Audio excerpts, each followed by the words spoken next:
ಕನ್ನಡ ಮಣ್ಣಿನ ಹೆಮ್ಮೆಯ ಸಾಧಕರಿಗೆ ಒಲಿದ ಪದ್ಮಶ್ರೀ ಪುರಸ್ಕಾರ.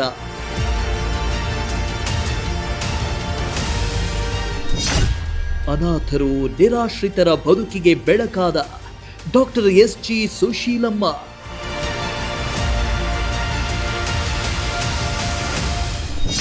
ಲಕ್ಷಾಂತರ ಪುಸ್ತಕಗಳ ಸಾಮ್ರಾಜ್ಯ ಕಟ್ಟಿದ ಅಕ್ಷರ ಯೋಗಿ ಅಂಕೇಗೌಡ.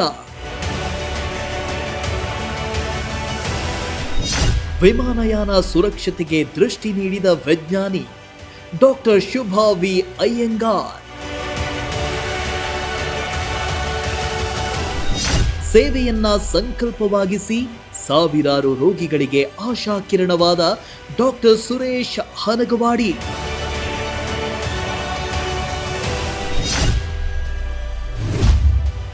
ಕರುನಾಡ ಪದ್ಮ ಸಾಧಕರು ವಿಶೇಷ ಕಾರ್ಯಕ್ರಮ ಜೂನ್ 14 ಭಾನುವಾರ ರಾತ್ರಿ 10 ಗಂಟೆಗೆ